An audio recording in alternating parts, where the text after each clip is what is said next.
Hello friends, तो आप लोग कैसे हैं। आशा करते होंगे कि आप लोग काफ़ी अच्छे होंगे और आपका एग्ज़ाम का प्रिपरेशन काफ़ी शानदार चल रहा होगा। तो आज मैं आपके लिए मैथ का प्रैक्टिस सेट लेके आए हुए हैं। तो चलिए आज का सेशन हम लोग स्टार्ट करते हैं। तो आज का सेशन का पहला क्वेश्चन आपके सामने है। तो पहला क्वेश्चन क्या है। तो पहला क्वेश्चन कहता है कि वह सबसे छोटा संख्या कौन सा है जो 5, 8 तथा 15 का एक गुना हो। क्या तो यहाँ पे क्या बोला है। तो 5, 8 और 15 का। तो इनका क्या कीजिए, एलसीएम ले लीजिए। एलसीएम निकालने का शॉर्ट ट्रिक्स है कि सबसे छोटी संख्या कौन है जो बड़ी संख्या को काट दे। तो ये सबसे छोटी संख्या देख रहे हैं, 5 को क्या कर रहा है, 15 को काट रहा है। तो इसको क्या कर रहा है, खत्म कर दीजिए। अब आपके पास क्या बचा, 8 और 15 बचा। और 8 और 15 को गुना कर दीजिए, कितना हो जाएगा, 120। तो आपका राइट आंसर होता है option number D is a right answer.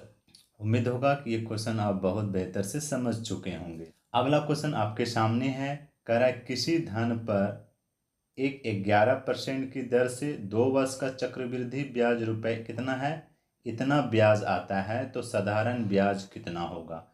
कोई एक धन राशि है जो उस कितना परसेंट के रेट से दे रहा है, 11% की रेट से। कितना वर्ष, 2 वर्ष में उसको चक्रवृद्धि ब्याज कितना आता है, 46-42 आता है। ठीक है, तो हम इसे बहुत ही सिंपल तरीके से बना सकते हैं। मानते हैं, माना कि मूलधन कितना दे दिया है, मान लेते हैं 100 रुपीज़ है। ठीक है, तो 100 रुपीज़ बन रहा है। तो 1 साल का इंटरेस्ट कितना आ जाएगा, 100 का 11% की दर से निकालेंगे तो कितना आएगा, इंटरेस्ट 11 रुपये आएगा। उसी तरह सेकेंड ईयर का अगर देखा जाए तो यहाँ पे चक्रवृद्धि ब्याज में क्या होता है कि इंटरेस्ट का इंटरेस्ट लगता है। तो दूसरे साल में तो 11 रुपया रहेगा ही है, प्लस 11 रुपये का भी इंटरेस्ट होगा। तो 11 रुपये का इंटरेस्ट क्या होगा, 11 11 का 11% निकालना होगा, 11 का 11%, यही ना। तो ये दोनों को गुना करेंगे तो 121 होगा। 100 से गुना कर देंगे तो कितना हो जाएगा, 1.21 होगा। 11 रुपये का इंटरेस्ट कितना होगा, 1.21। और सबको जोड़ दीजिए, 11 दूनी कितना हो जाएगा, 22। अब प्लस 1 ये हो गया तो कितना हो जाएगा, 22 एक 23 हो जाएगा। 23.21 आएगा इंटरेस्ट। ये आपका क्या हो गया, CI निकल गया। निकला कि नहीं। अब आपसे कह रहा है कि साधारण ब्याज निकालना है, सिंपल इंटरेस्ट निकालना है। तो सिंपल इंटरेस्ट निकालने से पहले आप मुझे ये, तो कितना कितना इंटरेस्ट आया है चक्रवृद्धि ब्याज, तो 46 42 आया है। और 2 साल का इंटरेस्ट कितना आया, 23.21। इसको कर दीजिए 100 से गुना। ये डेसिमल उड़ेगा तो ऊपर 100 हो जाएगा, होगा कि नहीं। और ये कट जाएगा, कितने बार में कटेगा, तो 2 बार में कट जाएगा। और गुना करेंगे तो कितना हो जाएगा, 2440 हो जाएगा, होगा। ये आपका क्या आया, आपका मूलधन निकला। मूलधन निकल गया। अब मूलधन निकलने के बाद आपको निकालना क्या है, साधारण ब्याज।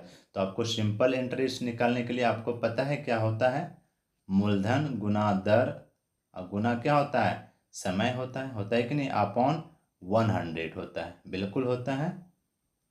अब इसको क्या करेंगे, मूलधन कितना आया आपका, 20,000 आया।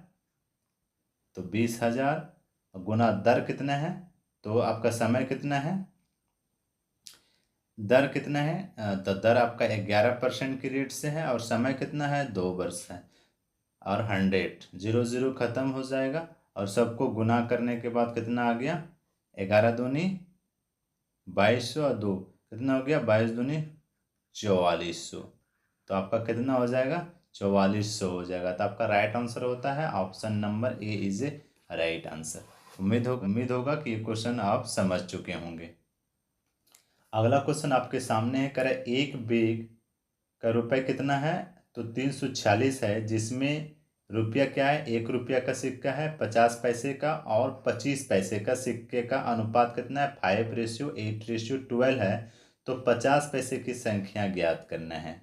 समझ में आई बात। तो क्वेश्चन इस तरह कहा, एक बैग है जिसमें कि 346 रुपये हैं, उसमें सिक्का जो है 1 रुपया वाला है, 50 पैसे वाला और 25 पैसे वाला सिक्का है। तो इसका अनुपात भी दिया गया है 5, 8 और 12 का रेशियो। तो इससे आपसे पूछा गया है कि 50 पैसे का सिक्का क्या होगा, ये चीज़ें पूछा गया है। क्वेश्चन अगर समझ में आ जाता है तो क्वेश्चन सोल्व करने में कहीं दिक्कत नहीं होता है। तो आप यहाँ पे ये चीज़ देख लेंगे, 1 रुपये वाला सिक्का है, 1 रुपये वाला एक सिक्का है, 50 पैसे वाला है और आप एक 25 पैसे वाला है। तो इसका रेशियो क्या दिया गया है, ये चीज़ को आप समझिएगा। तो 1 रुपया वाला का रेशियो कितना है, 5 रेशियो है। उसके बाद 50 पैसे वाला 8 रेशियो और 25 पैसे का कितना है, तो 12 दिया गया है। ये चीज़ समझ में आई बात। अब देखिए 1 रुपये का सिक्का कै गो है, तो 5 गो है। तो कितना रुपये हो जाएगा, 5 रुपया में इसको कर लिए 5 रुपये। 50 पैसे का 8 गो है तो कितना हो जाएगा, 4 रुपये हो जाएगा। और 25 पैसा का 12 सिक्का है तो 1 रुपये का 1 रुपये में कितना होगा, 25 पैसे का 4 सिक्का होगा। तो 12 सिक्के हैं तो कितना हो जाएगा, ये आपका 3 रुपये हो जाएगा। होगा कि नहीं, बिल्कुल होगा। अब ये तीनों को आप क्या कीजिए, जोड़ लीजिए। जोड़ने के बाद कितना होगा, 5 4 9 और 9 3 12 हो जाएगा। 12 होगा कि नहीं, बिल्कुल होगा। और कुल धन कितना दिया है, टोटल अमाउंट कितना दिया था, टोटल दिया 346 दिया गया है। और 46 को क्या कीजिए, 12 से डिवाइड कर दीजिए। तो एक कट जाएगा कितने बार में, 33 बार में। होगा कि नहीं, बिल्कुल होगा। अब आपसे पूछा गया है कि कितना आ गया, 33 आ गया। अब आपसे क्वेश्चन क्या कहा, 50 पैसे की सिक्के कितने होगी। तो 50 पैसे का सिक्का कहाँ है, 8 है, ये वाला है, ये वाला। तो आप क्या कीजिए, 8 को गुना कर दीजिए किससे, 33 में। तो 8 गुना 33 से करेंगे तो कितना हो जाएगा, 8 तिया 24 के 4 कैरी 2 और 8 तिया 24 और 24 2 26, माने 264 हो जाएगा। होगा कि नहीं। तो आपका राइट आंसर होता है option number C is a right answer.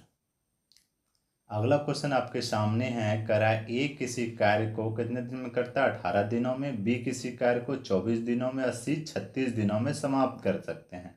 यदि ए, बी और सी एकांतर दिनों में, एकांतर दिन मैंने क्या हुआ, एक दिन छोड़ के एक दिन अल्टरनेट काम करने जाता है, कार्य करते हैं।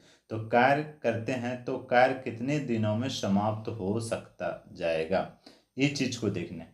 तो आपको क्या कर रहा है, ए है, ए कितने दिन में काम करता है, 18 दिन में। और बी कितना दिन में, 24। और सी कितना दिन में, 36 डे। ठीक है, इस तरह का काम करता है। अब क्या कीजिए, आप तीनों का एलसीएम निकाल लीजिए। ठीक है, तीनों का एलसीएम निकालेंगे तो कितना हो जाएगा, 72 हो जाएगा। तीनों का एलसीएम कितना हो जाएगा, 72 हो जाएगा। तो ये 72 क्या है, आप टोटल आपका वर्क है, इसको भाग दीजिए, कितना करेगा, 4 काम करेगा। और बी कितना काम करेगा, ये आपका काम करेगा 3। और आपका सी कितना करेगा, ये आपका काम करेगा 2। ठीक है, ये आपका 4 काम करेगा। बी एक दिन में कितना काम करेगा, 3 काम करेगा। और सी कितना करेगा, 2 काम करेगा एक दिन में। तो टोटल आप ये चीज़ देखेंगे कि टोटल एक दिन में कितना काम हो जाता है। तो टोटल एक दिन में काम हो जाता है 4 3 7 7 2 9 काम होता है एक दिन में। अब ये क्या कीजिए, 9 को इसमें क्या कीजिए, भाग दीजिए। टोटल वर्क कितना हो गया, 72 वर्क है। जब तीनों मिल के एक दिन में काम कितना करता है, 9 काम करता है। इसको भाग दे देंगे तो कितना बार में हो जाएगा, 8। तो 8 दिन लगेगा इसको काम करने में। तीनों मिल के काम करेगा तो कितना लगेगा, 8 दिन लगेगा। लेकिन ये चीज़ समझना है, वह क्या करता है, एकांतर काम करता है, एक दिन छोड़ छोड़ के काम करता है। अगर आज एक काम करेगा तो बी और सी नहीं करेगा, और बी करेगा तो ये सी नहीं करेगा, माना छोड़ छोड़ के काम कर रहा है। जब छोड़ छोड़ के काम कर रहा है तो उसको 3 से गुना कर दीजिए, तो कितना होगा, 24 दिन में यह काम कंप्लीट करेगा। तो आपका राइट आंसर होता है option number D is a right answer. अगला क्वेश्चन आपके सामने है, कह रहा है 2 बसें एक ही समय पर 2 बस स्टैंड से एक दूसरे की तरफ से 40 किलोमीटर प्रति घंटा और 50 किलोमीटर प्रति घंटा की स्पीड से चलती है।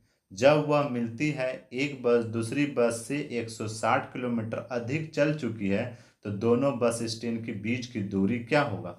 आप देखिए, एक स्टेशन है, एक स्टैंड है ए और बी, ठीक है।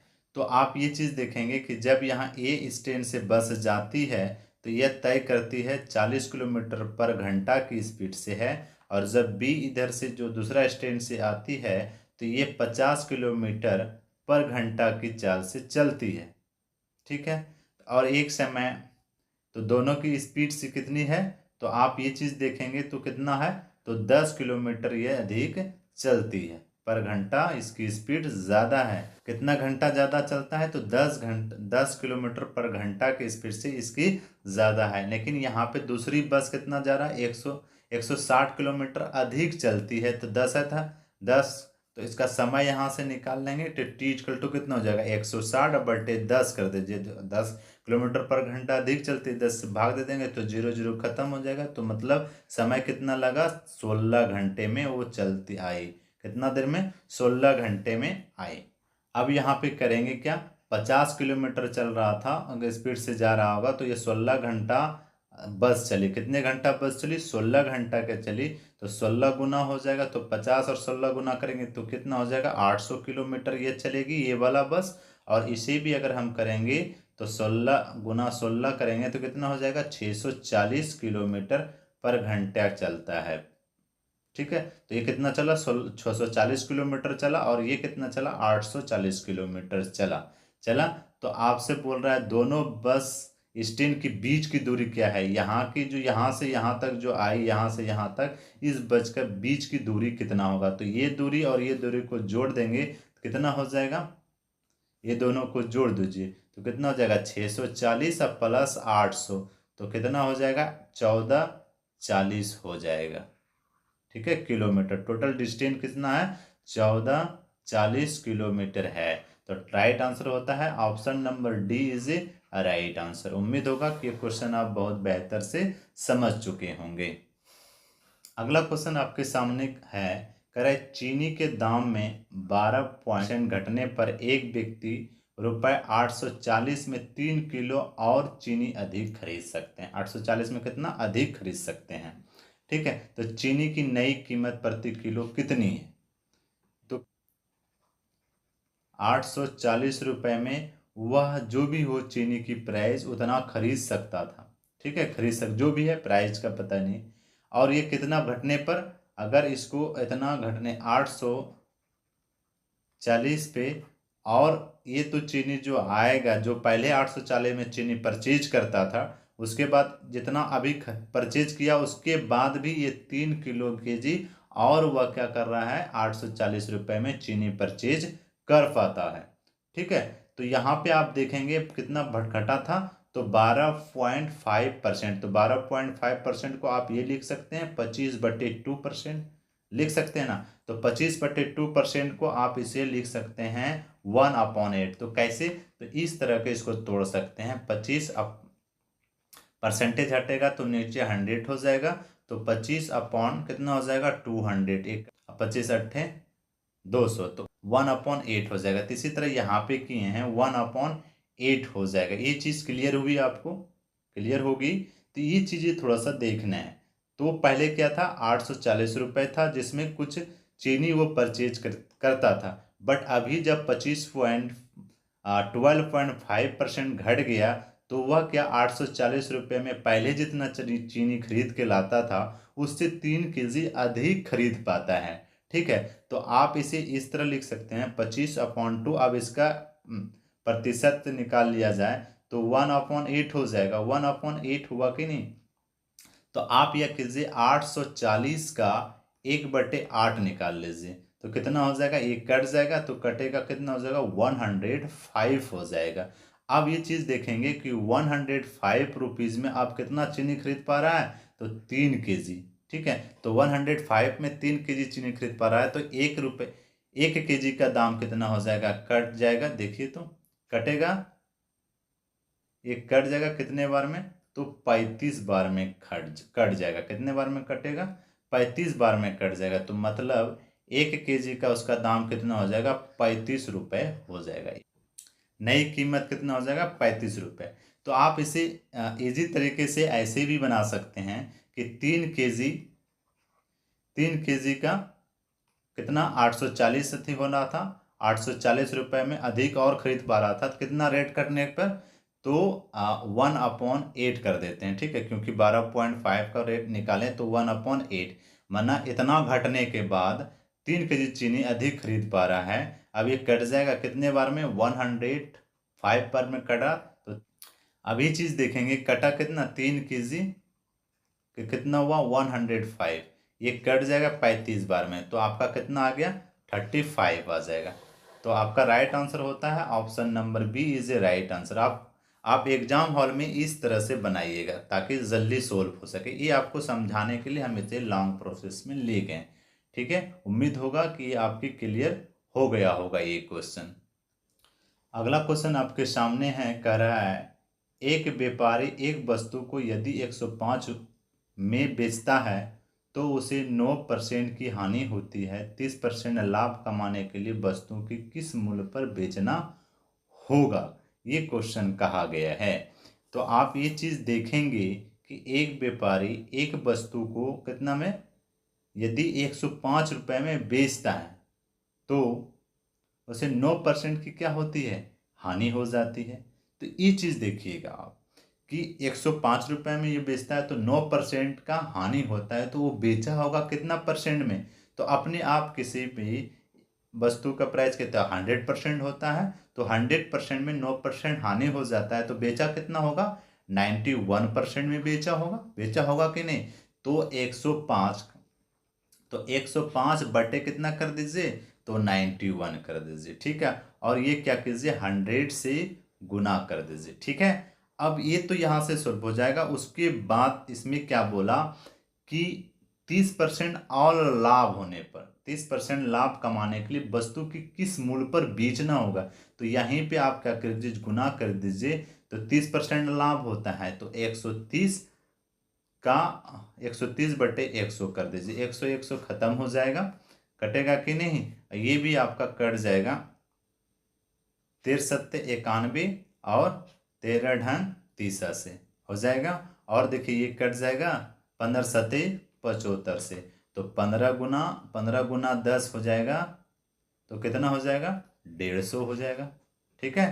तो आपका राइट आंसर होता है option number A is a right answer. उम्मीद होगा कि उसी तरह अगला क्वेश्चन आपके सामने है, क्रय मूल्य तथा विक्रय मूल्य का अंतर कितना दिया है, 221 है। यदि लाभ 17% है तो विक्रय मूल्य ज्ञात करें। यहाँ ये चीज़ समझना है कि क्या कह रहा है कि क्रय मूल्य तथा विक्रय मूल्य का अंतर इतना दिया है, तो ये भी एक प्रकार का क्या है आपका लाभ ही है, एक प्रकार की क्या है ये लाभ है कि नहीं। क्या 17% क्या हुआ है, 17% लाभ हुआ है। तो आप इसे इस तरह कर सकते हैं, तो विक्रय मूल्य निकालना है, कॉस्ट प्राइस निकालना है, तो कॉस्ट प्राइस निकाल क्या करेंगे, तो